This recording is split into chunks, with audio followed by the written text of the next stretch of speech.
Hello, and welcome to the podcast with SerAaron and friends. My name is SerAaron, also known as William, and these are my two friends, Brian. That was the biggest hello I've ever heard. And Dave. That was the biggest hello I've ever heard. And welcome to podcast 8. 8. Sweet 8. So Who knew we would go on for 8 episodes? Surely. And so final episode will be cancelling. We'd like to thank all 8 of our viewers. Right, so the game in the background this week is League of Legends. Yeah, like League of Loading. Am I right? I mean, look at this. Tip your waitress. So this is me versus Dave with two of our friends. Basically doing a round of 2v2s, like a best of...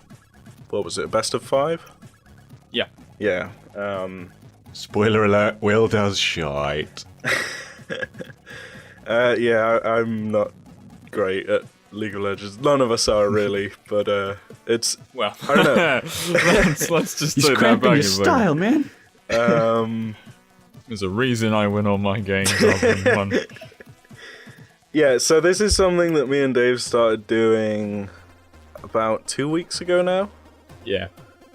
Where basically we got sick of 5v5s, so we just decided to try and emulate we the got rules sick of playing actual League of Legends. Yeah, so we We just didn't like started interacting with other people. we started trying to emulate the sort of scenario that you would have got in Magma Chamber had they actually made Magma Chamber. But instead of like first kill wins the game, we decided to make it first tower wins the game, and you can't attack the tower yourself, so it doesn't give ADs an unfair advantage. So you have to basically push and let your minions do the work. So it's all about like pushing strats and dueling and stuff like that. Yeah, which makes for some really intense moments. Yeah, it's all about getting the upper hand of your opponent, because if you don't kill your opponent, the wave is just going to kind of sit in the middle and do nothing. So it is all about kind of... Yeah, the lane will getting the upper effectively hand. freeze itself if you don't interfere with it. Yeah. He gives away the first blood. Don't blow it! Yeah, so we had been playing this 1v1s until we recorded this, where we decided to do 2v2s instead and see how different it is compared to a 1v1. And it's actually very different, because dying is almost not as important anymore, because as long as there's somebody in your lane to defend the tower, Yeah. like, you have the luxury to die more often. I swear respawns are quicker as well. Yeah, I swear I was think back on the battlefield much quicker with a two teammate. people. Yeah, it was weird. I think it just didn't feel as urgent because I think if you that's died what and someone else was there, the lane wasn't just empty. It was still kind of getting pushed back. Yeah, because in 1v1s, like especially towards the end of the game when both towers are on like, I don't know, 300 health or something, if you die, that gives the opponent like a 30-second to a minute window to push, and like that like moment of waiting and trying to get back into lane is so tense. Like, anytime that happens, I'll usually spend like all my money on movement items just to try and get back to lane faster. But in the 2v2s, it's like, oh, I can just not. Like, as long as your teammate doesn't die as well, like, you have that luxury. Which I think is one of the reasons for my slightly sloppy gameplay in these videos. Like, I'm bad at League of Legends anyway, but I feel like I played worse than I usually do in these games. I always think you pick up play better after the laning phase. Yeah, I always found that in games we played. The first like 5 or 10 minutes, I always make really stupid mistakes, and then it usually costs me in the late game.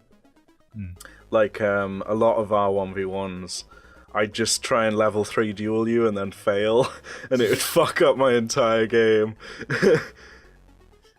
Yeah, it's been a while since I played, so who's the weird kind of tentacle monster thing? Oh, that's the newest champion. He's called Velcroz, and he's basically... That's the newest champion. He's called Weird Tentacle Monster. Pretty much. He's a fan favorite. Don't let him touch your kids. You could be a good support creature he's if you had just like an excuse to add tentacle porn to the community. Sweet. Hooray! God knows that's what League of Legends needs. It's called demographic. I don't even know what his lore is or anything like that. He's apparently from the Void, so there's that. It's such a kind of easy writing for you. You could make up anything and just be like, yeah, he's from the Void, man. They could just shove shitty characters like Superman and stuff. Yeah, he has a super laser, which you just saw. Hey guys. Yeah, they're kind of the way the lore works is they've kind of got all bases covered, so if they want to make some alien creature, they can say it's from the Void, or something on the complete opposite scale, they've got something like that as well. Yeah, probably just put boobs on a stick and get away with it. Not even just a stick, like a broom. A broom with 2 watermelons glued to it. And googly eyes. A crudely drawn face on a piece of paper slapped on. It's Darkulor. He's the end boss of the game, man. So League of Legends. Can we talk about something that I care about more? Please. Yeah, so this was a bit of a cop-out in terms of gameplay because I was really busy over the weekend. And no games, to my knowledge, have come out this week. Zero games have actually come out, I think. Ground Zeroes came out, but none of us own an Xbox One or whatever. I've been hearing a lot of things about Ground Zeroes being really, really short. Okay, yeah, actually this is a good topic to start on, because I've watched Ground Zeroes be played on stream 10 times now. Yeah, you should really play games and not spoil them for yourself. It's literally an hour long. Well, I haven't played any MGS game, so I figured I'd continue the trend.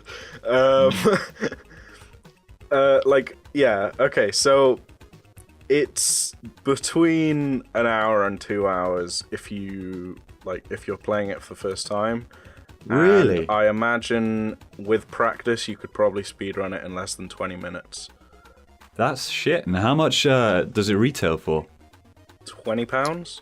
Yeah, or slightly over £20. Yeah. However, there is a lot more to it than just that. It has a lot of replay value. Because there's a ton of secrets hidden in it. Basically, it's one mission. Yeah. And it's kind of like the Virtuous mission, I guess.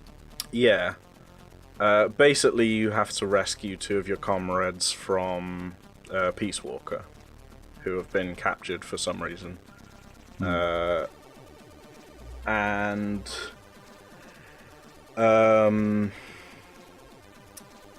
so it's basically this infiltration mission, and you can approach it from... If you've been keeping up on anything to do with MGS5, you know that it's all going to be open world and shit. And from that end of things, it's amazing. If the quality of Ground Zeroes is anything like what the MGS5, the Phantom Pain, the full game will be, then I am super looking forward to the Phantom Pain. Yeah. Because Kojima's said the world in MGS5 is going to be 200 times bigger than Ground Zeroes. And Ground Zeroes is I'm not sure if it takes place on an island, but it's somewhere near the coast, and it I think it's in America. But yeah, it's this army camp or something, and you have to infiltrate it, and it's actually quite big. There are small vehicle sections in the mission and stuff, which sounds really weird. The streamer was saying oh, it feels so weird to be driving a tank in MGS or whatever. But yeah, and the game looks beautiful. Like, it is so fucking gorgeous. Yeah. Yeah, like the streamer at least was saying like it's definitely worth the money, because like he's had at least 10 hours worth of gameplay out of it, and he's not even close. Like, he's about 70% completed it. Because yeah, you can play the missions on different difficulties. There's tons of collectibles and like secrets and things that you can pick up. Like, you can pick up, like, around the whole map you can find all of the tapes from Peace Walker. Alright, so you and then listen, that kind of yeah, and then like back in the main menu you can listen to all of the tapes from Peace Walker. So if you don't haven't necessarily played Peace Walker, you can find all of these tapes and sort of find out what happened in Peace Walker through that. Yeah, that's good. It also has the soundtrack on these tapes that you can find, and like additional things, like new stuff to the story, like stuff about like Skullface and like little story hints and stuff. And then there's also challenge modes, like complete the main mission without dying, without killing anyone, without being detected, all of this crap. And then there's also like alternate mission modes where instead of it being the normal location, or well, I think it's still the same location, but it's like daytime instead of nighttime and raining, and you have to like take out these missile silos. Like, the mission completely changes. So there's a lot more to it than what first meets the eye. Yeah, but what about the open world aspect? What kind of new or just Metal Gear Solid specific features comes from the open world aspect? The open world aspect is kind of non-existent in Ground Zeroes because it's just this one mission. But there's... But I'm guessing it gives you lots of different kind of entry points and that kind of thing. Yeah, but you can approach things from pretty much any direction. Basically, you get these binoculars and you can mark enemies as you spot them. So then you'll get like a little pinpoint telling you where they are and stuff, so you can keep track of them, because they'll move around in real time, and they'll like, I don't know, go off to another side of the base or something if they're ordered to, or whatever. I don't know. Yeah, I was watching an interview with Hideo Kojima, and he said he didn't like having to put that aspect in, but because of the fact that the enemies were basically anywhere and they can attack you at any time, the game kind of needed it. Yeah, you can turn it off though. Like, I think the hardest difficulty, you can't use it. Yeah. So you just have to play the mission and learn where all the enemies are.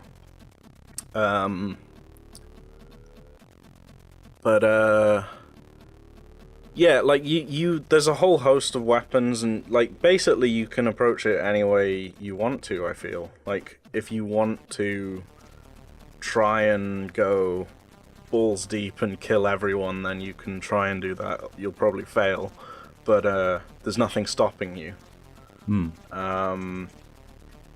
And like, if you kill everyone in the area, like, they don't respawn. Like, that, you're free to roam that area once you've killed everything, and like determine like every feature or whatever. Like find all the secrets once you know that you're free to do that or whatever. So it doesn't have any radio check guys or anything? No, and there's no, at least not in Ground Zeroes, maybe there will be in Phantom Pain, but there's no codex or anything like that. But that's a good point. Which I'm not sure if I like or not. What did they have in Peace Walker? Was it just like a kind of radio thing for conversations with people? Yeah. I think you didn't really talk to anyone during it's a bit weird. Yeah, it was more you kind of got radio logs within the base kind of thing. And before missions, there was never really. But Peace Walker's a bad example because it's not like you're constantly in this world playing. You're kind of playing on and off missions. Yeah, Peace Walker is a mission by mission basis. Whereas Phantom Pain will be an open world and tons of objectives, and you can just go about them any way you want. Yeah, I think there will be a codec system in that, Yeah, but probably I think will. for this one, there's like one person, Cars, you're going to be talking to. Yeah. So he just kind of talks over things, telling you what stuff does. Yeah. Just talks over things like there's a cutscene. Well, just like, hey, basically, man, the premise of the game is that you're off to rescue your comrades, and meanwhile, there's like an inspection of Outer Heaven being held by like government officials or something. All right. And Dr. Emmerich Huey or whatever his name is like Emmerich. Emmerich, yeah. Yeah, still. He's I'll like picture that. like trying to put on the best show or whatever at Outer Heaven, and like basically try and show these people that they're serious about their intentions or whatever. Yeah. That they want to bring about world peace and shit like that. Doesn't sound very evil. Well then, yeah, they're not. Yeah, at the start, it's not. Yeah. Well, I think like the whole of Phantom Pain is about it's about kind Big of Boss giving them a becoming justified the reason enemy. to be the Yeah. enemy. Yeah. Yeah, like Big Boss becomes a villain at the end of, well, by the time that Metal Gear, the original, takes place, Big Boss is a villain. And I think Phantom Pain will cover that process of how he becomes a villain. Yeah. So, by the end of Phantom Pain, he will be kind of a villain. And there's actually like little hints of that in the E3 trailer that came out last year. Yeah. Like if you like look at it really closely, there's scenes where certain characters are being tortured, Yeah. and you can see that Big Boss is behind the torturing. And then you're trying to like work out who the people being tortured are, Yeah. and one of them is Huey. Yeah, he's wearing the same striped shirt Yeah. as the one where he's and, like and in then his you're like, exoskeleton legs. why is Big Boss torturing Huey? What's going on? Yeah. In that interview I mentioned earlier, he also kind of said about how it was really kind of restricting, and he didn't really enjoy having to write for a character whose kind of personality's been predefined, because it was he was set up as this kind of nice guy, this hero in Metal Gear Solid 3, and then he was kind of like, oh crap, I have to write and make him evil. I have no choice in this. Yeah. Yeah. But I think like it's something that needs to be made. Yeah. And he's been building up to it for a while with like Spec Ops, no, not Spec Ops, Portable Ops and Peace Walker and all that crap. Like for him to just skip over like such a massive chunk of history, Yeah, but within his game continuity is like, you can't do that. The thing is, though, we're going to go from a game like Metal Gear Solid 5, and then people are going to be like, oh, what's the next game after this? Oh, Metal Gear, with one of the bosses is called, like, the Shotmaster and something. I don't know, he says, like, I'm going to shoot you. And that's Gun Billy or whatever. Yeah, and that's the depth of his dialogue and fucking character. That's another thing that really annoys me, is like this well-developed character. When he does Outer Heaven, the people he trusts the most to protect them are these random guys with stupid names with really crappy powers, like a guy with a flamethrower and a guy who uses a machine gun sort of thing. Yeah. When he fought against incredibly advanced and when he fought plotted. against the Cobra unit. He and ran stuff out in of funds, MGS3. alright? Just runs out of money and just gives like his sort of right-hand men pro wrestler gimmicks. Just finds people fresh out of a bloody mental asylum that can barely speak. This guy's the Power Master. He's got boxing gloves and a black belt. I don't know. I think it'll be interesting if they work those characters like into the canon. Oh, They God. probably won't. I think what'll happen is either it'll just never get brought up, like Kojima will just never like attest to those questions he, or whatever. He gets asked to it and it's just like, shut up. Yeah, either that or he'll just like, I don't know, he'll either retcon it or like make them again. Well, I think it's like moving HD on. update them or whatever. From Metal Gear Solid. He said something kind of like that in the interview. Like he wants to go on to write something like completely new. So I would assume he would, but I bet like the studio at Konami would continue to try and make Metal Gear Solid. And I think he'll I don't know. He said recently that he's been watching like a lot of Western TV shows. Like he like Breaking Bad. Yeah, he he said like he wished that he'd written Breaking Bad or something like that. And that it's like really inspired him or something. So I don't know. It'd be interesting to see where he goes after MGS5, but I want to get the conclusion to Big Boss's story. But speaking of that kind of westernization, how did it feel to have that different voice for Snake when you were watching the stream? Initially, it was very different. Yeah. It was like, that doesn't sound like Snake. Especially since Big Boss is played by David Hayter in Peace Walker. In basically everything, yeah. Well, yeah, I mean, Big Boss is David Hayter in MGS3, Portable Ops, and Peace Walker, and for him to then be not played by David Hayter in Ground Zeroes, which takes place only a few months after Peace Walker, or maybe a couple years, but still, like, it's a drastic change in his voice. So I imagine, because I only heard little snippets of it, I imagine it's a much weaker sounding voice. One thing I noticed was I watched like a quick look at it, and when he said stuff like, I don't know what he said, but he said like, blah blah blah, huh? And I always kept thinking, it sounds really weird saying huh at the end. That's definitely something David Hayter, he'd be like, huh, at the end. Yeah, but he just went, kept you waiting, blah blah blah, huh. I think it's kept you waiting, like he says it right at the start. Yeah, that's lame. That's a very I wanted him to kind of say in a cool way, because I was used to that kind of over-the-top cool way. The thing is, I think you waiting, huh?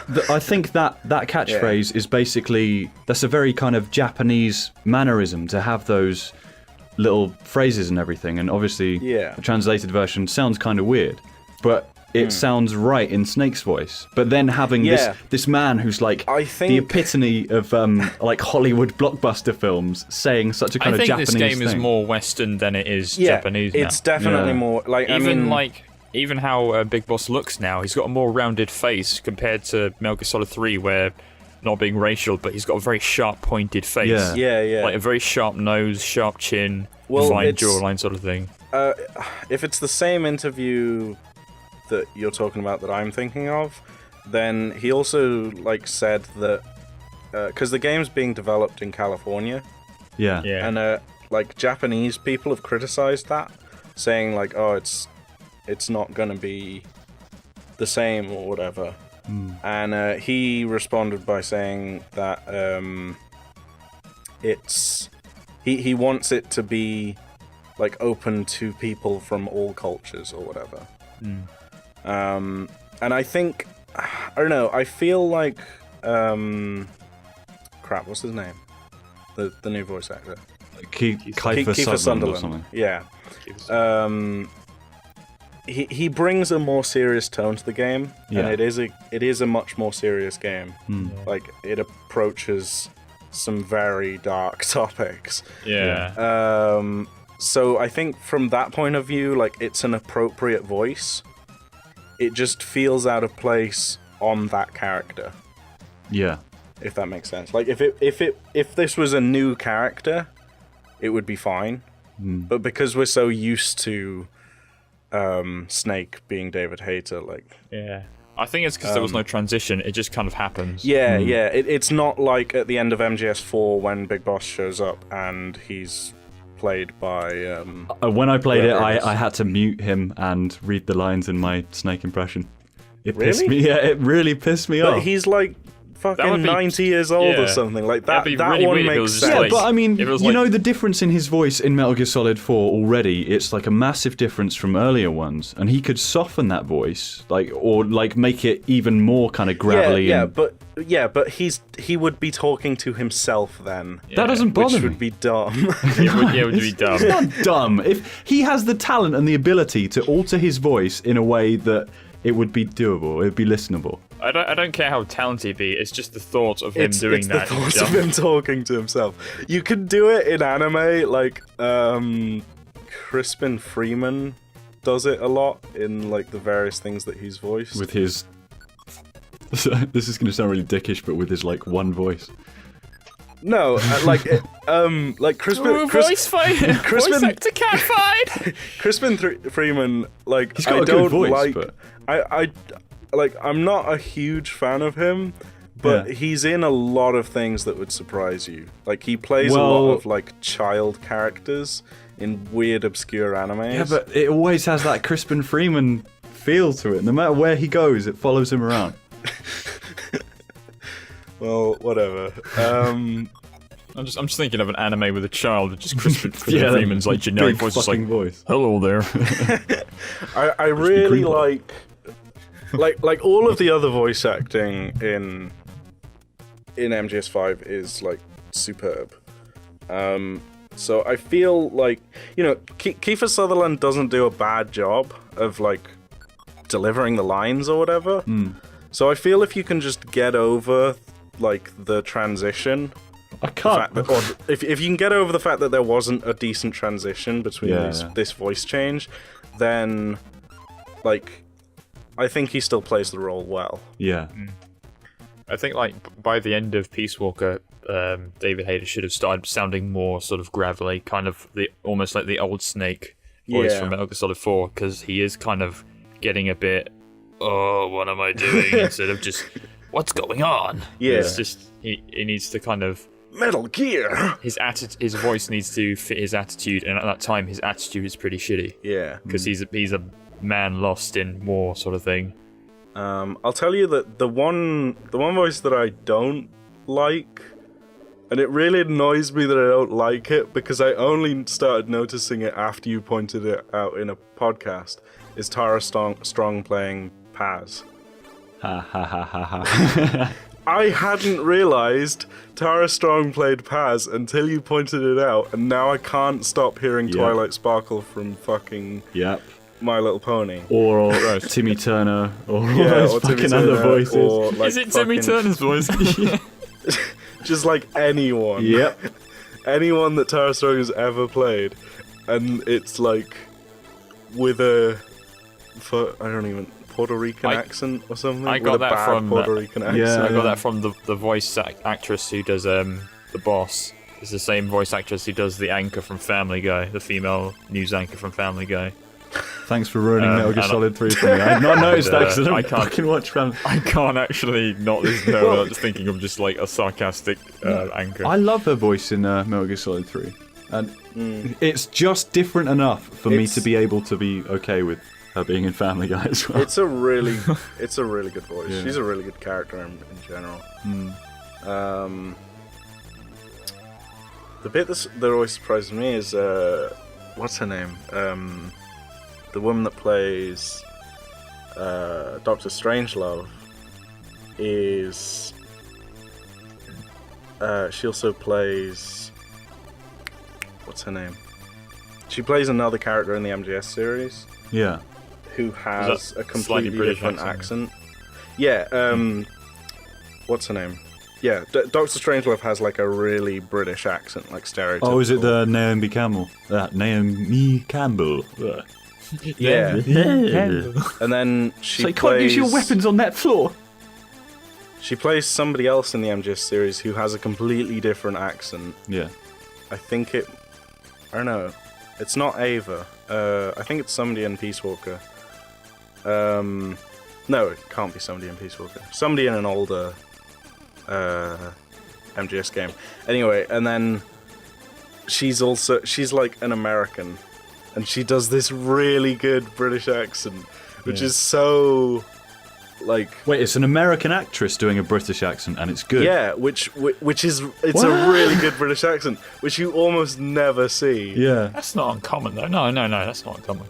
Well, I don't know. The vast majority of the times you get British voice actors being able to reproduce American voices really well, but not the other way around.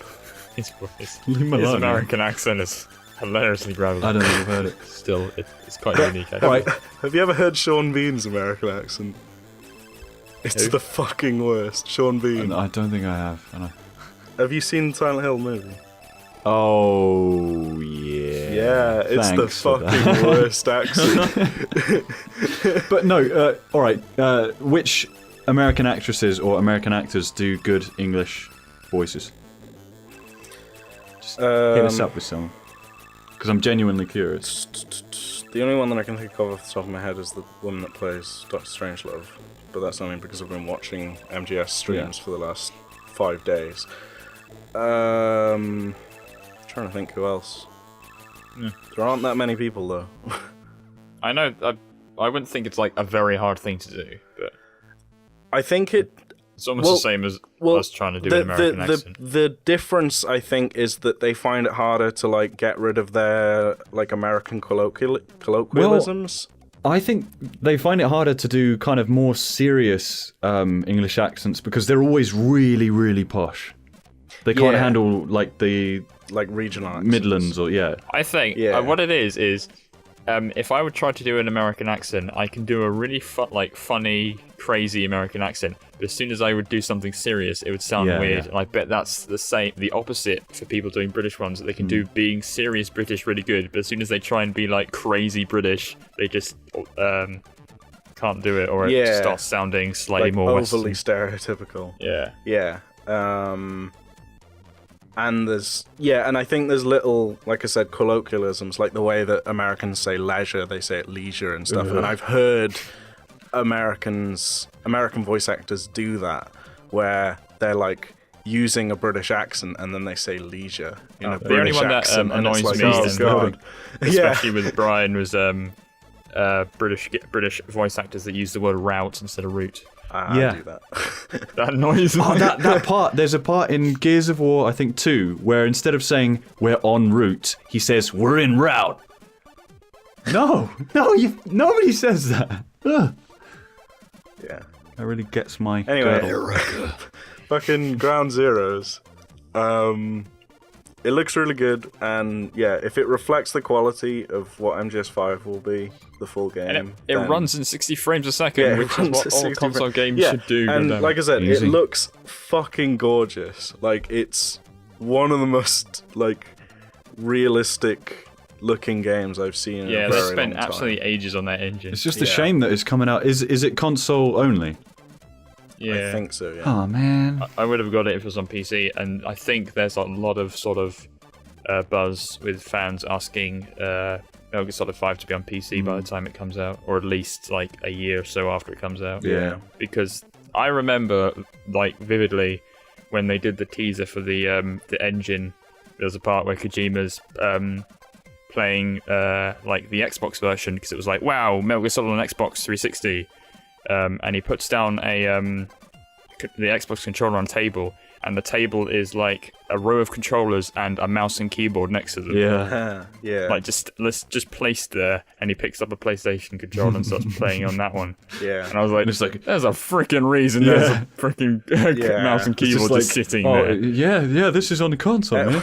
Well, I don't know. Yeah, like everything that Kojima does, he does for a reason, pretty much. So I'd say.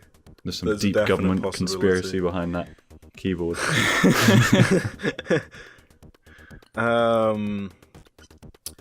But this actually brings me on to my topic, or a thing that I want to talk about, which is like the level of realism in Ground Zeroes is like so good that it but like not quite good enough, and it enters the uncanny valley for me.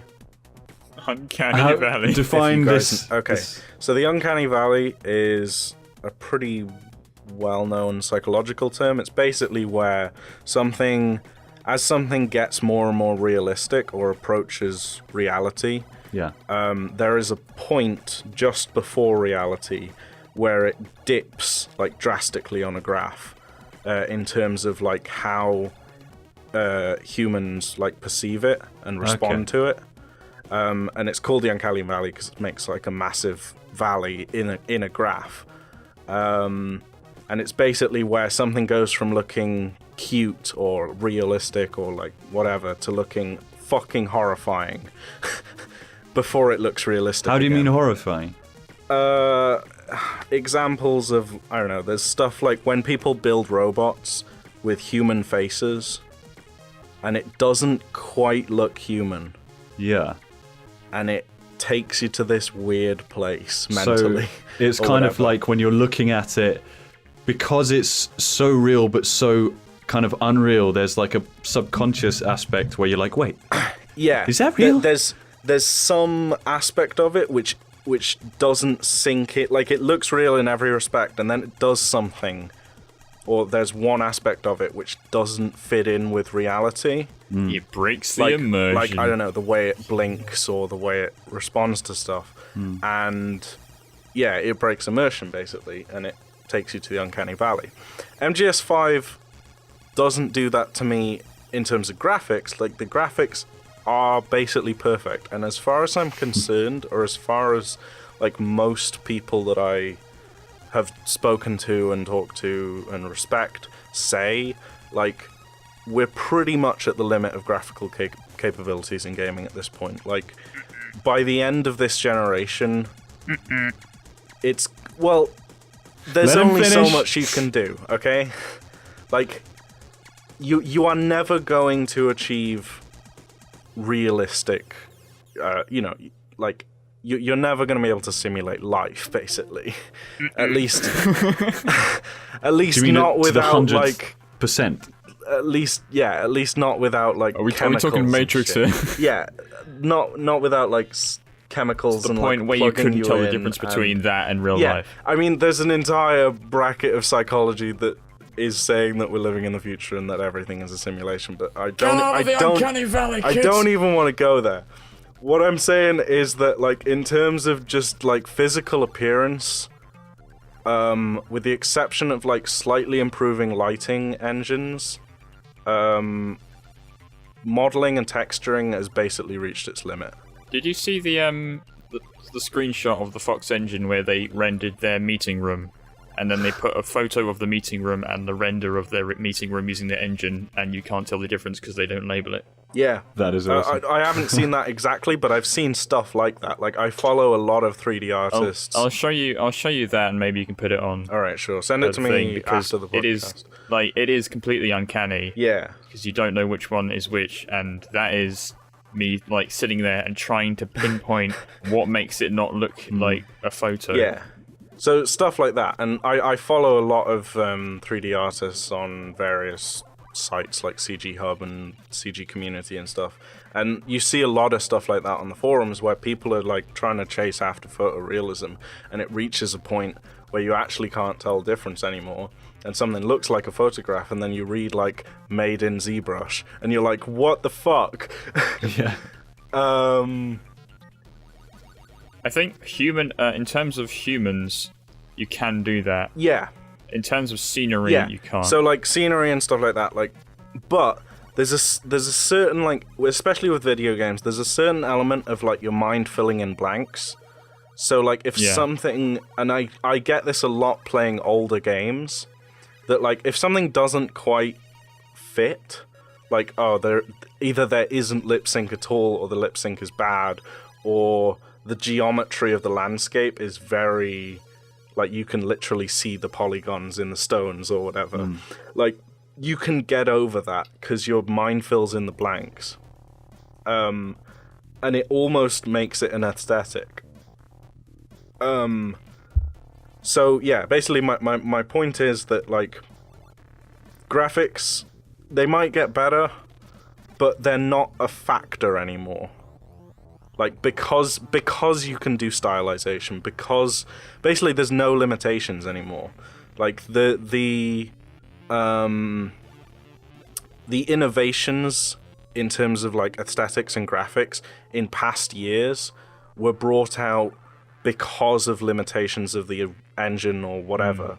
And now, because there isn't limitation, you can make your graphics look basically however you want them to. I think, like, nowadays, I wouldn't be able to be that super impressed by realistic graphics. I mean, if I played a game like the next GTA and it was photorealistic of me walking around a city and I shit myself, but in the game or in real life? That would be cool. Like, in real life.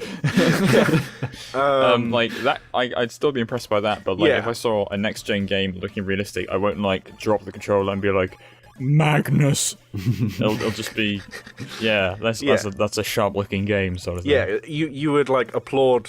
It's basically the same thing like with Ground Zeroes. Like you applaud it, but you're like, cool. Like, so what? Or whatever. Yeah. Like. So and my comparison is basically over the last week. I haven't really been playing that much games. I've just been watching MGS. Yeah, basically right now there's a MGS stream going on.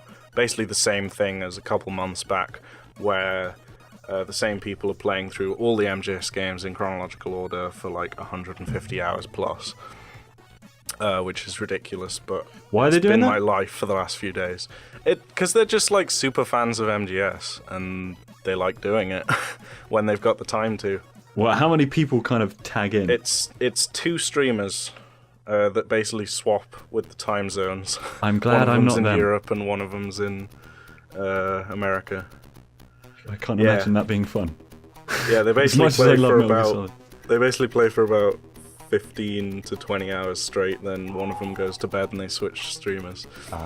They can only do it like every so often, and this week's been special because it's been the release of Ground Zeroes. So they thought, let's ruin our lives this week only. Pretty much. So I've been watching that whilst I've been doing a lot of 3D modeling, and basically I'm working on a project that requires a lot of 3D modeling at the moment. And I've been trying to like think of a stylization, and because I A, don't want to, and B, can't be bothered to do like super photorealistic stuff. I've been looking at a lot of different games and a lot of different pieces of artwork to try and draw inspiration from and try and like find a cool stylization from. And I really like League of Legends and Dishonored. Dishonored particularly has this really like sharp, crisp, like painterly art style and aesthetic to all of their characters and their like world design. Yeah. And their theming and like everything. Like the whole game is built around this art style effectively. Yeah. And it not only makes the game kind of timeless, but it also makes it immersive. Yeah. Because it's kind of cartoony, you can sort of ignore it when like weird shit happens within the game engine, like you shoot someone in the head and they don't die or something. And like all of the characters have this kind of characteristic look to them, like some of their facial features are overly exaggerated to sort of reflect their personality. Like Lord Pendleton, one of the characters, has like a particularly fat neck. Like he's not a fat character, but he has a very fat neck, and it feels like representative of his like gluttonous nature. Like he's a very rich, noble kind of character, and he's very sort of not pragmatic. He's like snotty or whatever. So like their characteristic nature reflects their personality as much as it does like physical features. And yeah, so basically there's stuff that happens in Dishonored that is kind of weird, like because it's sort of a role-playing game, and you can forgive it for like doing weird stuff in the game engine, like when you I don't know, kill someone and there's no consequences. But in MGS5 or in Ground Zeroes at least, there were moments when I had that disconnect, that immersion breaking uncanny valley feeling, not from the graphics, from the in-game actions of the character, because and it's basically it's kind of the player's fault, and it's kind of the game engine's fault, or the game, like everything's fault, where you can do stuff in Ground Zeroes that is unfitting of your character. And I talked about this a little bit in the podcast where where I played Castlevania 4, where I used the Metroid Prime 3 example. But basically in MGS5 you can do stuff like one of the comrades that you rescue has been brutally tortured, and they're basically on the brink of death. Spoilers. Yeah, I guess spoilers, but I mean, bear in mind I haven't watched this. Well, but they're on the brink of death, right? And you've got to take them back and save them. And there's when you're basically escorting them back to the helicopter, they're practically unconscious, and you can like put them down, and then you basically have to carry them. And there's something that you can do where you can like drop ammo, and when you drop the ammo, you sort of toss it forwards. Yeah. And the streamer was doing this thing where he'd toss ammo at this character and hit them in the head with a cartridge of ammo, and they'd like make pain sound effects and then lie quiet again. Hang on, let me finish. I have no idea what Will's talking about anymore. I'm going to counter the shit out of it in a second. All right. But, so, yeah, you can... Basically, you're trying to save this character, but there's a thing that you can do in-game which should be killing the character even more, and there's no negative consequences for doing that. Well, if you've played... And it's immersion breaking. If you've played many Metal Gear Solid games, there's lots of stuff you can do that the character wouldn't do, that detracts from the story. For example, Metal Gear Solid 2, there's a bit where Snake has lost blood and is just sitting there chilling out on the codec. You can call him up and it'll have this kind of comedic thing where he's sleeping. Or you can punch him and then he'll be like, freeze, and start shooting you. And then you can like do it so much that he tries to kill you. Then you can like strangle him later on and do like tons of other funny shit. And then there's all the Easter eggs and stuff that's completely immersion breaking and stuff that the characters wouldn't do. Yeah. Right.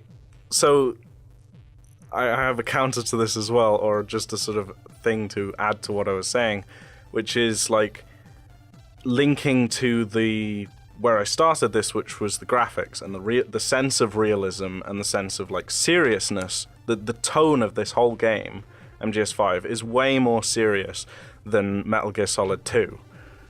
I mean, come on, Metal Gear Solid 2, the fucking ending is ridiculous. I wouldn't say it's not serious. No, but it's comical and it has a sort of comical nature to it. Whereas, not really. To a certain degree. It's not a comic. It's not a purposely comic thing. We found it comical because it was the first thing we went over and we were in a stupid mood. Yeah, but it's still like. That's your opinion, man. Yeah, okay. Right, come on, get to this. The graphics, like, because the graphics in MGS5 are so realistic that like adds to that tone and that sense of realism more than in MGS2. And so let him finish. What you're talking about. What do you mean? I'm curious. No, come on. Am I explaining this badly? No. Keep going with it. Just get to the point. Once you've got to the point, we'll see if we know. I want to hear Brian's point because I think you'll know. Clean it up. I guess my point is that like with graphics not being like an issue anymore, that like game developers can do basically whatever they want with the graphics, and it not be a major problem or not be a limitation, will we see these sort of issues get fixed? Because like up until this point, every time that I've brought this up with various people, they've always said, oh yeah, that's just a limitation of the game console. You'll never get AI that smart, or you'll never get like a game that smart. I'm basically asking, do you think we'll see shit like this with the new generation of consoles? Well, you go first, Brian, because I'm going to go after you. What I'm getting from you is, with these realistic graphics, are you kind of saying that they should enforce a realism within the gameplay mechanics? Yeah. That's what what I'm I was getting. Confused is you were talking about graphics and then used an example of gameplay mechanics. Yeah, because I'm linking the two because the graphics set the tone of the game and set a feeling to the game. Yeah. And then there are certain gameplay elements which break that immersion. Which contrast and break the immersion that the graphics set. Right?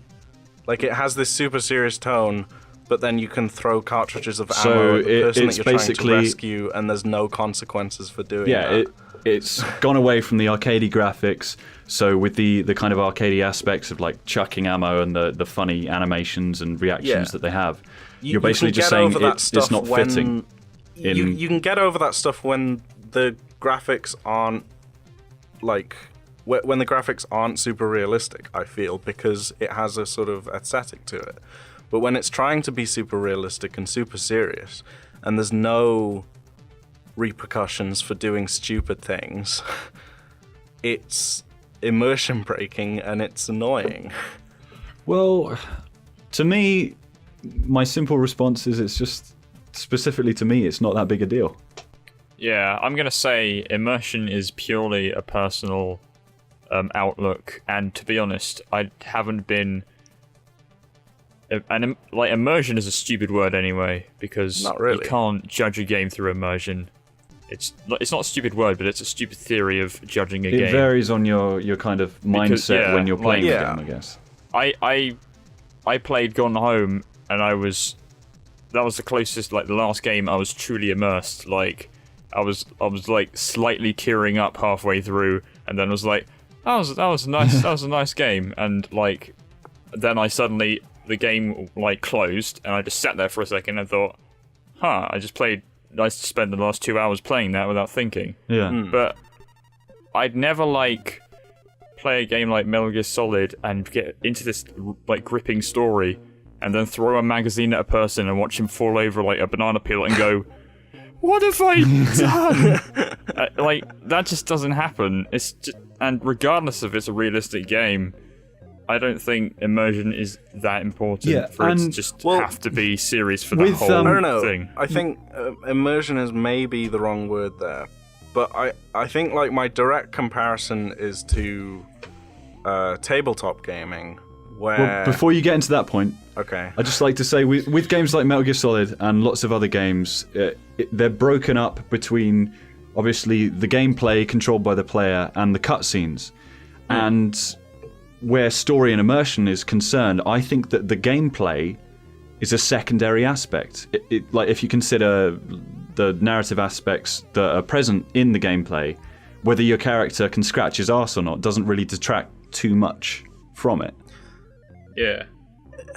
That's not the character doing it, that's you doing it. Because... I actually agree with Brian on that, ordinarily I would agree. And ordinarily it's not an issue. But it is becoming an issue for me because of the hyper-realistic graphics. Like, there's no... It's not even hyper-realistic, though. It's just nice looking. Yeah, but there's no... There's no, like, cut between what is a cutscene and what is gameplay. Because all the cutscenes take place within the game's render engine. Yeah, and but it's when you're not playing. Yeah, but it's like... I don't know, there's just this weird disconnect for me.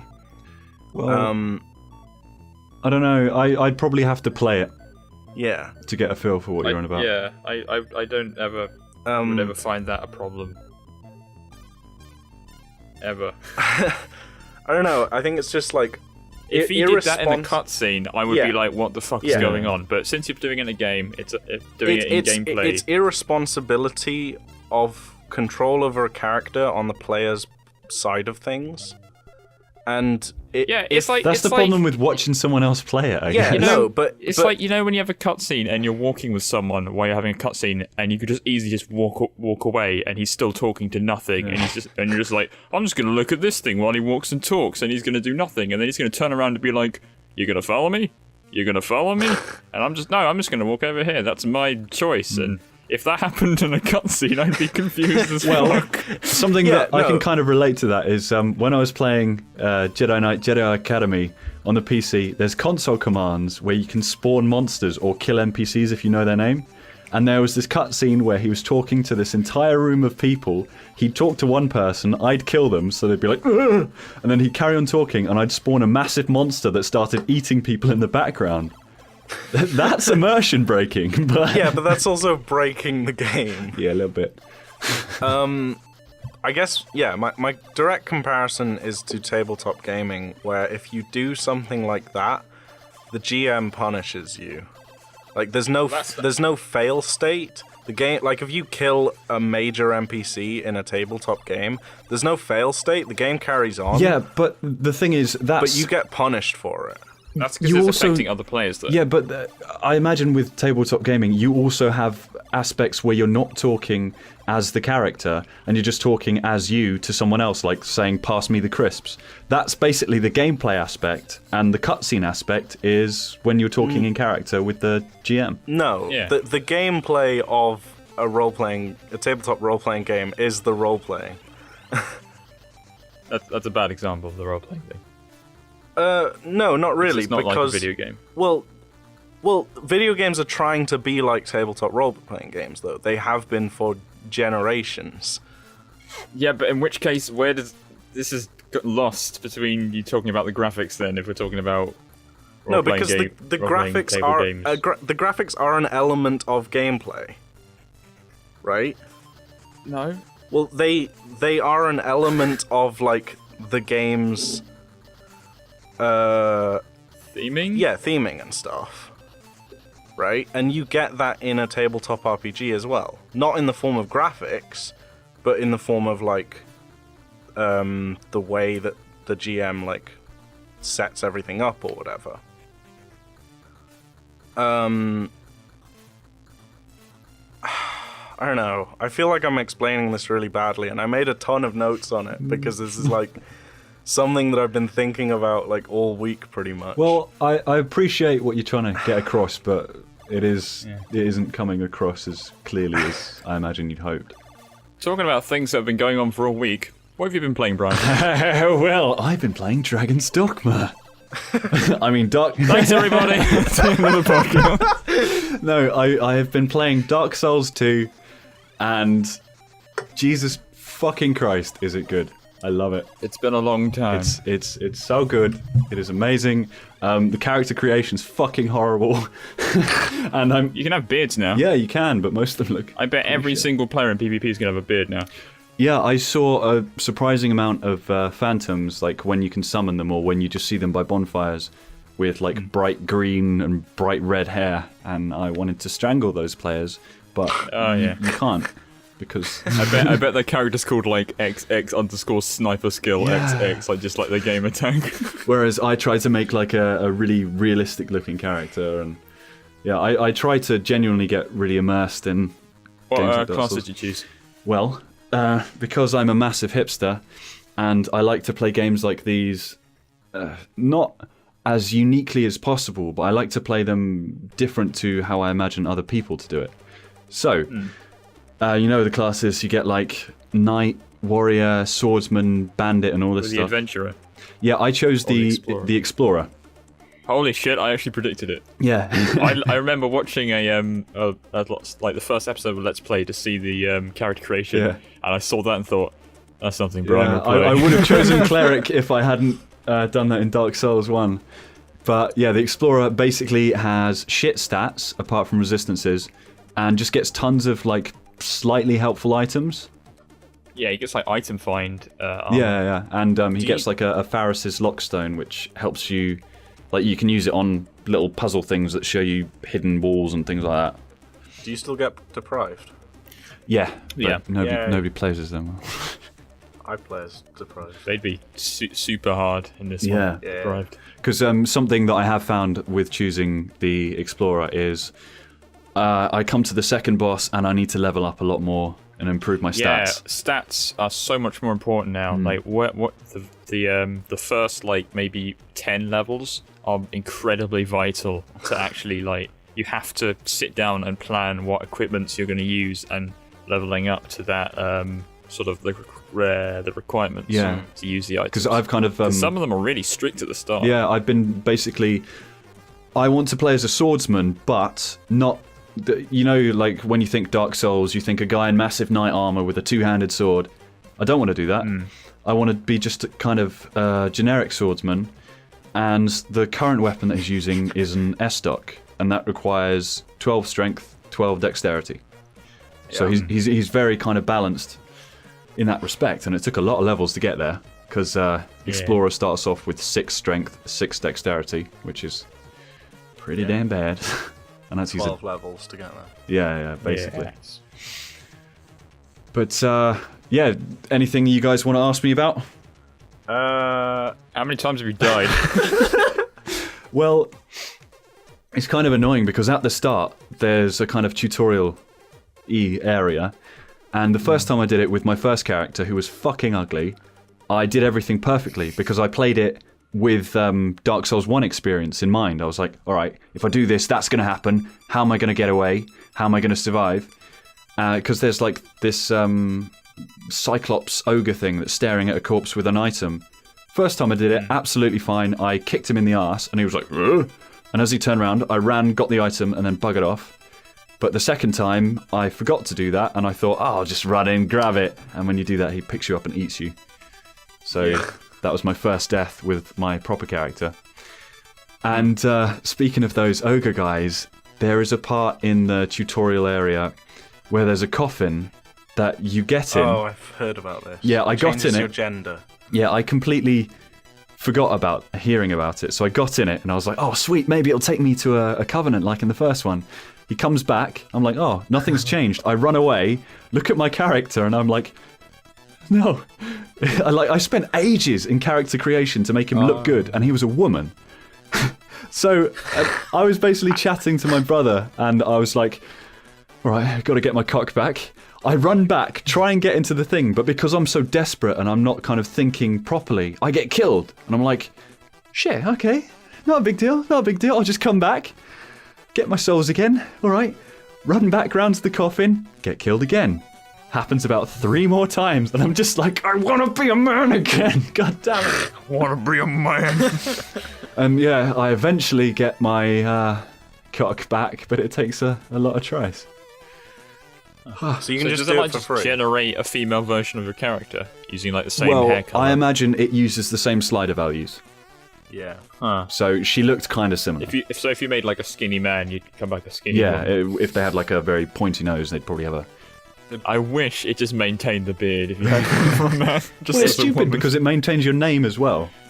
So if you have a name, well. kind of... You'd think it'd just take you back to the character creation screen or something. Yeah. Although I haven't tried the respec point thing, and I had an item that was like, if you... It was like really kind of dark and intense wording. Like, all awesome. Oh, it says like, you have to bring it to a certain person, but if you use it wrong, it'll just like sap you of souls or something. Yeah, and it was basically on about starting again. So I don't know if when you respec you get to redo your appearance or anything, which I think would be pretty cool. How does humanity work now? Because you've got effigies to light bonfires, right? It doesn't influence curse resist or item find anymore because there's only one state of humanity, and that's basically being alive. And then there's varying stages of hollowing, which is basically just how much it limits your health bar. Right. Which can, if you run out of human effigies, you're basically fucked because you have half of your health until you find another one. Although there are characters that sell them. So the effigies are your humanity? The effigies are what makes you human again and what restores your health bar back to full. So do you even have humanity anymore? No. The item humanity doesn't exist. Okay, so It's just a human humanity has been replaced by effigies. Yeah, and it has a really nice description because it says whoever looks into it, the face varies depending on the person, which I think is pretty nice. Yeah, well, yes, and you don't get as many like effigies as you do. Like later on, you have like a stack of 60 humanities by the end of Dark Souls. Yeah, like I'm not sure if you get that in Dark Souls 1, my brother joins the like the Dragon Covenant, where you have to feed them humanities to become a full dragon. And when I was like playing online with him, he was like, "Oh yeah, I've got like 80 humanity," and I was like, "Wait, excuse me?" Well, you can grind it on that like one rat. Well, there are quicker and easier ways to do it as well. I think I think if you invade people, you get a lot more. Yeah. And speaking of which, I haven't been invaded in Dark Souls 2 yet. But I was talking to my mate Josh whilst I was playing it, and he got invaded about 3 times in the space of 10 minutes. Wow. I hope there are no twinks playing. Twinks? Yeah, it's where people kind of ignore leveling up and just run through the game, getting the most equipment, and then just like slaughtering you with high-level equipment. Well, something that I've found... But I think they built it a way where high-level equipment are a lot more strict on the item requirements. Yeah, well, something that I've found, and, well, you having seen streams, you're probably going to correct me on this, but it feels a lot more linear than Dark Souls 1, because I was actually stuck for a bit because I had no idea where to go. Because I missed a door. I wouldn't know, but I know there are 2 areas you can get to from the start of the game. Yeah. And that's about it. There's somebody that I follow who does Dark Souls speedruns. So I was watching one of his streams where he was speedrunning Dark Souls 2. No spoilers, please. No. Yeah. I was only watching it like on the side or whatever. Yeah. But he like challenges himself, so he'll do like I don't know, like no bonfire runs or whatever. You're only allowed to use the starting bonfire. Christ. Or like no Estus flasks or something. Yeah. And so this one that I was watching of Dark Souls 2, he was doing dual-handed weapons only. Yeah. And he was running around, like he was like leveling up when I started watching, and then he got enough strength to dual wield great swords. Yeah. And he was dual wielding basically what's it called? I'm not sure if it was the same giant greatsword from Dark Souls 1, which I've forgotten the name it's of. got a surprising amount of Dark Souls 1 items, which I don't really like. Yeah. Because I'm just like... The Zweihander. Yeah. I think he was using the Zweihander in his left hand, and I think it's called the Hunter's Machete. It's basically this sword which is a reference to Berserk. It's this giant... I don't think it is. I think it is. It looks exactly... I don't think it is, because it's supposed to be the same sword the Dark Souls 2 main boss uses. It looks exactly like Guts' sword. Because there's a statue of him using it, and it's just the same model. I think the Berserk sword is based on a real sword. That's why it's commonplace. It's based on a weird design of like Japanese mythical sword, which is called like a halberd or something. Anyway, it's like some kind of European broadsword or something. Yeah, but the Japanese swords don't look like that. The like halberd, the name halberd has always confused me, because like a halberd is a poleaxe. Yeah. Like, I don't know. But yeah, Dark Souls 2, there's like this really cool thing that what I like in it, where you can basically... What I like about Dark Souls. You know, in Dark Souls 1, if you press Y, you hold your right-hand weapon in 2 hands. But if you hold down Y, you will hold your left-hand weapon in 2 hands. Yeah. No. Really? No, when you're dual wielding, you get a power stance. Dual wielding is for losers. Dual wielding is for losers. Basically, if you have a shield, in Dark Souls 1, the only way to dual wield a shield, not dual wield, thanks for... the only way to hold a shield 2-handed was to have it in your right hand. And when you do that, it increases the stability. Now, in Dark Souls 2, you can hold your left-handed shield in 2 hands, which is really good. It's like a really quick and easy boost for when you need that extra stability. Like if you've come across a trap that fires fireballs at you and your stability's shit because your stamina's low or whatever. I've noticed poise is is a lot more focused now. And like poise used to be shown, but it used to be kind of like a hidden stat. But now it's just like this amount of poise will help you take this amount of damage from your endurance. Yeah, and the cool thing about poise now is your weapons do poise damage. And basically, that means you can interrupt enemies' attacks. But because my guy only uses like a longsword, he can interrupt soldiers' attacks. But when there's like a big beefy enemy, it doesn't interrupt their attack, which makes a lot of the fights really, really challenging. And it makes PvP more viable, so you no longer have to just like try and circle them to get a backstab. You can actually tactically break their guard using your weapons. Instead of just being like, I'm going to try and get a sneaky backstab and run away and then try and repeat it. Yeah.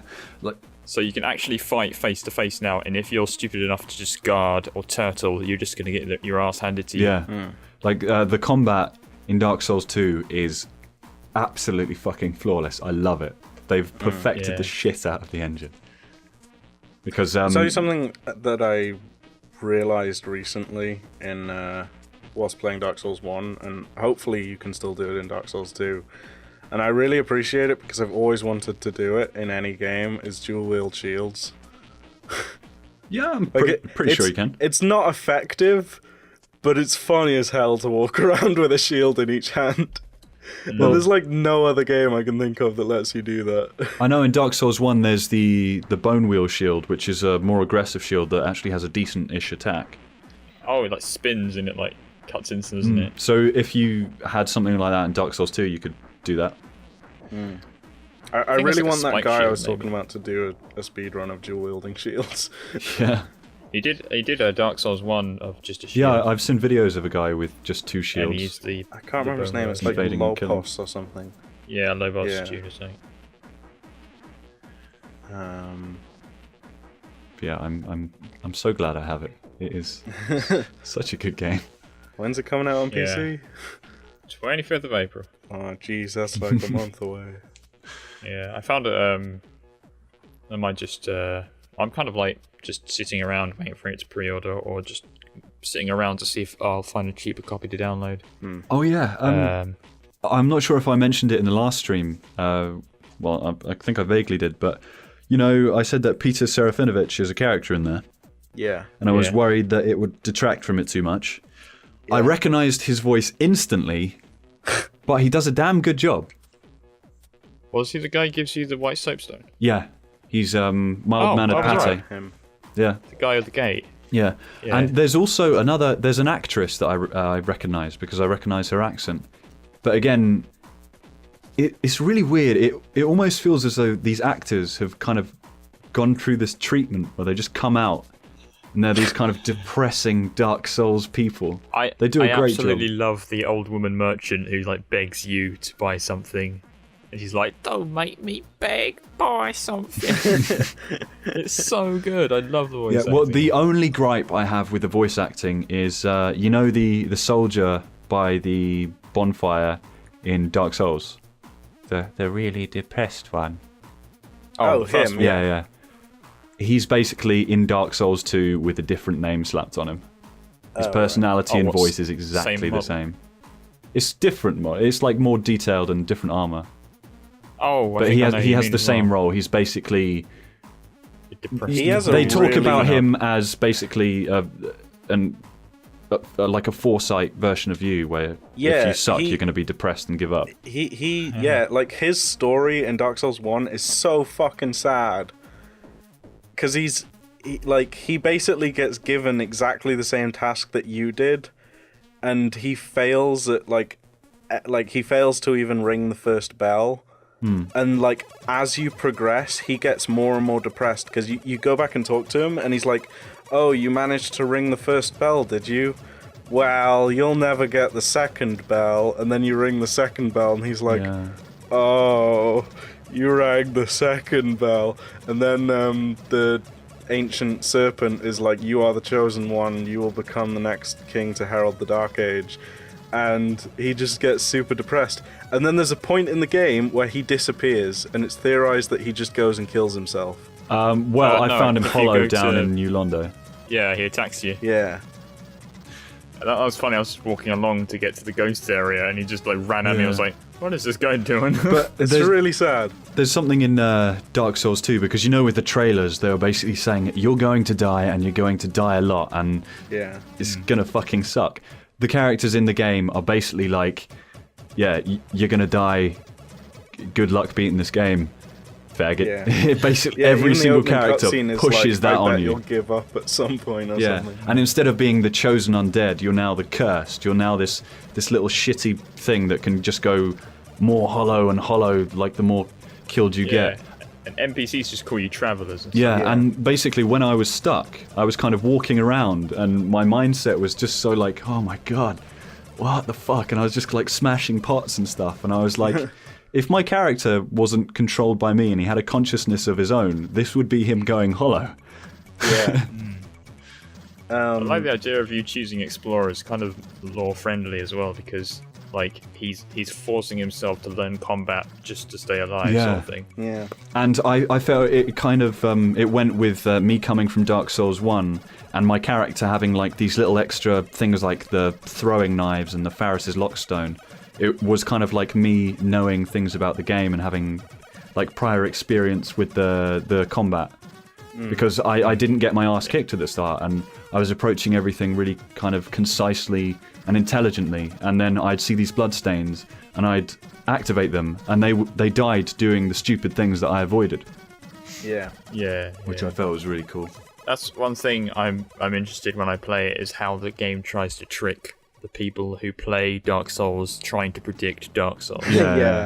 The people that play the meta game. The reason I was watching him is because, like, in the first 3 episodes, he only just left the old women house, the house where the old women live. Yeah.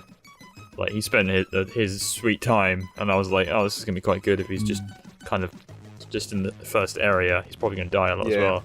And he basically, everything he sees, he stops and assesses it and says, what if a boulder comes down and kills me? It's just like, I know I'd kind of be careful, but I wouldn't be so careful as to try and predict the game. Like that paranoid. Whereas the guy that I watched who was streaming, like the run where he was doing dual-handed weapons only, that was his 3rd run through Dark Souls, and the game had only been out for like less than a day. There's something about Dark Souls 2. You know the messages in the first one? Yeah. They're very bland, like something ahead or be wary of up. Now you can have 2 segments of the message with like a little connecting word. I've noticed there's a lot of because in Majula, the hometown place, there's a massive pit with items in it, and there's lots of things that say try rolling, awesome item down below. And there's so many bloodstains around it where people have just fallen and died. So I made a message that was something like, be wary of recklessness, or like, no, be wary of rolling or death. Things like that. They're kind of broken English, but it's cool because as a kind of player from the other games, it's nice because it gives me that medium to help the other players that fell for the tricks in this game that I fell for in the previous one. Yeah.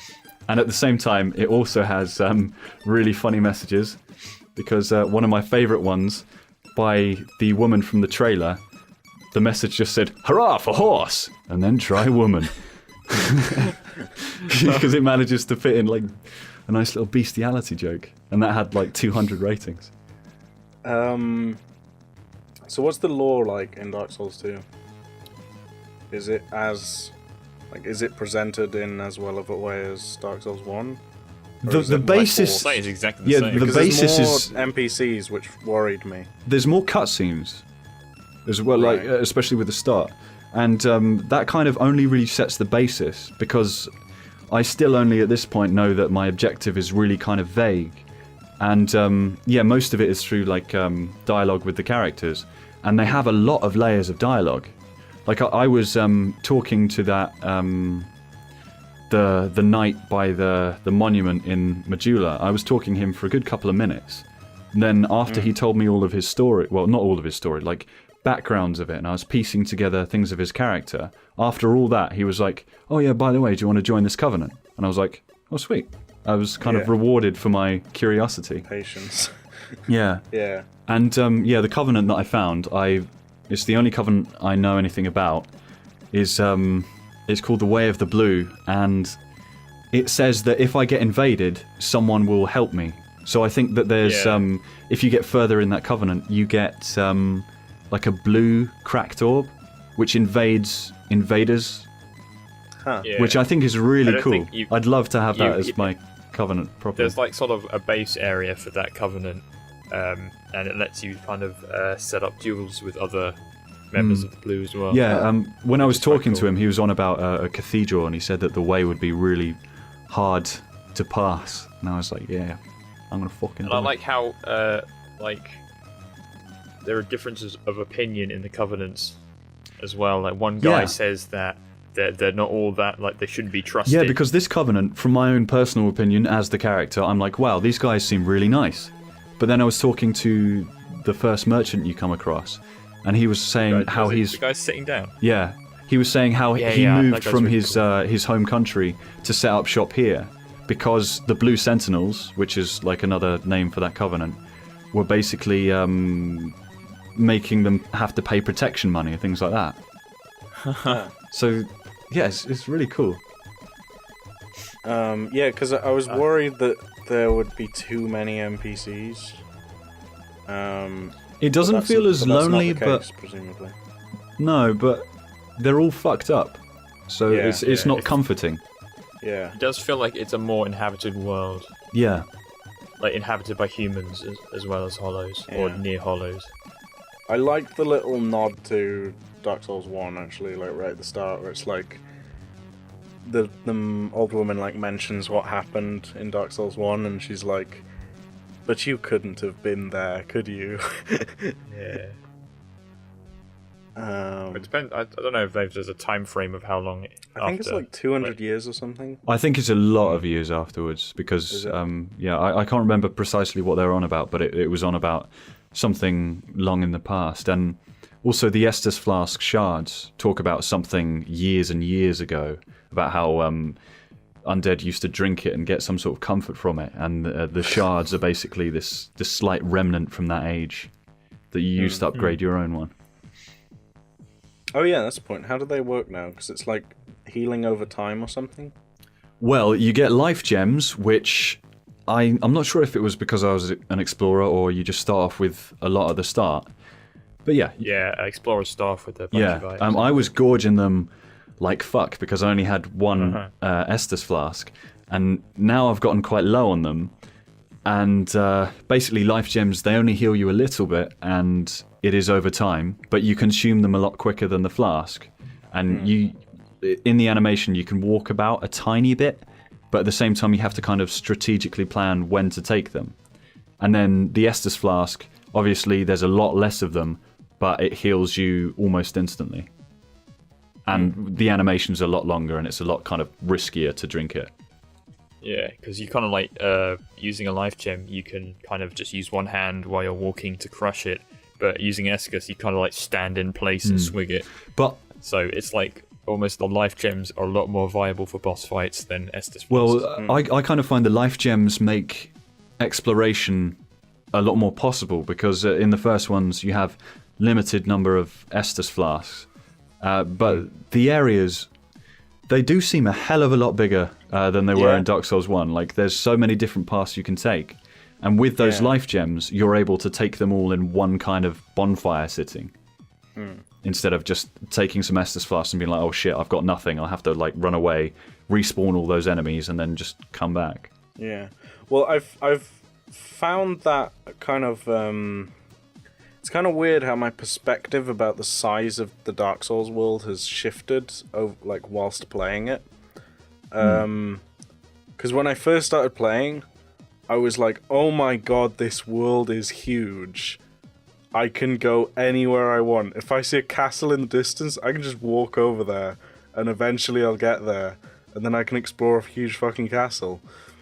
I'd say it's still pretty huge. Yeah, well, but my perspective has slightly shifted, like, since playing it, and I'm like, actually, the world isn't quite as big as I initially thought it was. So is Dark Souls 2 like way bigger than Dark Souls 1, or is it I can't about say the same size? Like, how far away are bonfires now? I'd say they're quite far away, and like it seems to segment a lot of the areas now. Like level 1, the Giant's Forest has lots of different bonfires, and there's space for a lot more levels to kind of show up in the warping menu. But level 1's huge. Yeah, you can basically warp from one bonfire to any of them, which doesn't detract from it. At first you think, oh, that just makes it a lot easier, but no, it doesn't. I wouldn't say it makes it easier, it's just I hate fast travel in any game. Yeah, but it works in this, it really does. Yeah, one thing we did mention is you can only level up at the bonfire. You can only level up by talking to the woman in the trailer. So it's almost like a headquarters view. Right. And it's good because you can... It's like Firelink Shrine or whatever. Yeah. Firelink Shrine kind of wasn't your hub, even though it was the only place kind of people sat down and sold stuff. Especially when the Firekeeper dies. It felt like it was in the middle of the map, sort of thing. Yeah. Well, there's like shortcuts that lead back to Firelink Shrine from like everywhere, so it kind of feels like the hub. Well, it goes to the 4 major areas, which then branch off. Like after I finished, or not finished, but like made my way through the whole of Undeadburg and wound up back in Firelink Shrine by going down that huge elevator, I was like, small world. That was the point when I went down that elevator that I was like, I guess this isn't quite as big as I thought it was. Yeah, also, I think the fast travel aspect means they have a lot more freedom with the world because they don't have to tie everything back. Because you can go to this... I like that. Yeah, you can go to this, like, really distant area, and it doesn't have to circle round and find some sort of reason to come back. I guess. I liked the way that, like, all the geometry fit together. You could sort of like picture it in your head. I think it still does to an extent. Yeah. But I think it just helps the player not get stuck in places they shouldn't. Yeah, and I imagine later on it's also going to mean I don't avoid areas as much as you do in Dark Souls. Like the Giant's Tomb, for example. That's a hard place to get to. There's no easy way about it. And once you're there, it's a hell of a lot of trouble to try and get out. If you want to say, I might try and grind a different area. Yeah, because there was a part where I was grinding, I think it was the blue Titanite or white Titanite or something, and you can basically only do it in the Giant's Tomb. And you have to jump across this thing and kill these snake demon things. It took me bloody ages to get there, and once I finished grinding, it took me fucking ages to get back, and I was just like, that was awful. Hated that. God. I think that's what they meant, the developers, when they said they're making the game more accessible. Yeah. So instead of, like, when people thought accessible, they thought accessible to newcomers, so it was going to be toned down and made easy. But in an RPG sense, it's a lot more accessible the way... so much better. So much better. Have you encountered the mobs disappearing after a while? Like, stop spawning? When you grind an area. Not yet, no.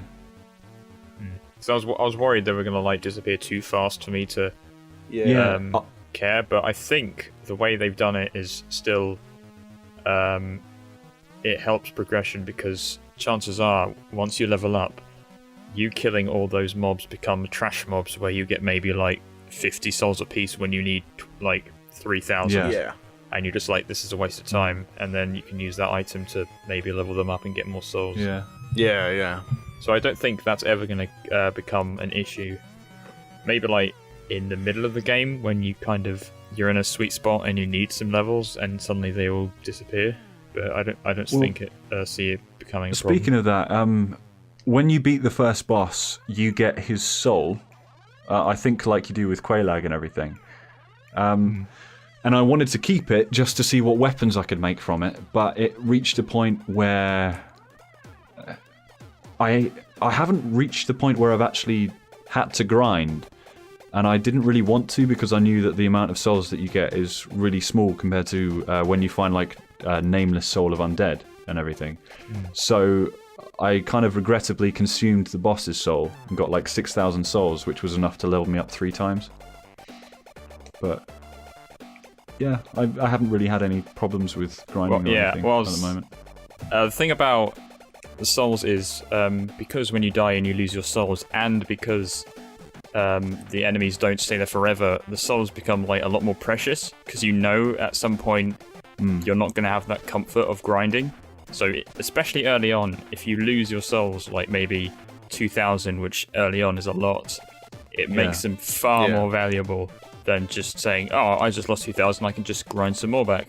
Like, there's going to be a point where you can't. So, well, there have been lots of points when I'm playing, and I've noticed I had a lot of souls, and when you do notice that, you're like, "Oh crap, I've got to spend these." Like I'll upgrade my weapons, or I'll level up if I can, or like buy items or something, like armor, because it's not fun to just. I have a feeling the Homeward Bone's going to be a lot more useful now. Yeah, I'd never used a Homeward Bone in Dark Souls 1. Yeah, I literally used the Homeward Bone for the first time today when I encountered the second boss. I had lots of souls, and I was like, oh, because I was running away from enemies, like really desperately running away from a lot of them, which I knew was a bad idea. And I came across this fog wall, and like most fog walls there, I thought, oh, just take me to somewhere else. And I opened it, and it went into a cutscene, and I was like, shit. And the boss has this really quick attack where he dashes and he slices you, because it was the pursuer. And I started using Homeward Bone, and he dashed at me, and the second he went to slice me, I managed to teleport away, and I was like, yes! Nice. And I instantly spent them all on shit, just so I couldn't lose. Yeah. Can you...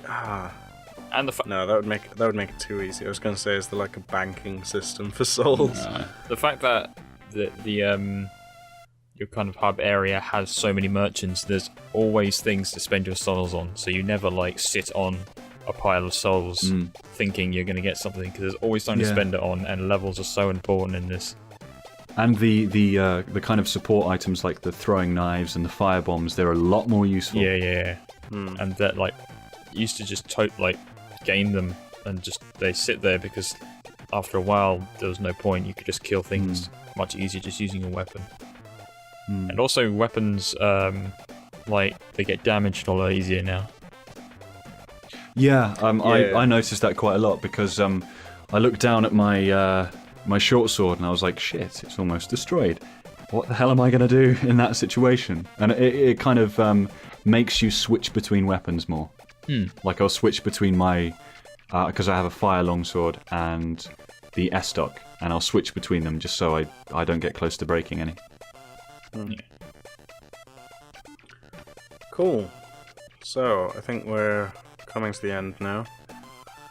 Another nice Dark Souls 2 dedicated podcast. Hooray! Well, yeah. My topic was like surprisingly weak after I started talking about it. I'm kind of annoyed because I feel like it was really strong when I was thinking about it. I think it was just poorly articulated, like you said. Yeah. I'll have another think about it. Anyway, so thank you very much for listening. This isn't actually going to be the final podcast episode, so stay tuned and wear some bloody clothes.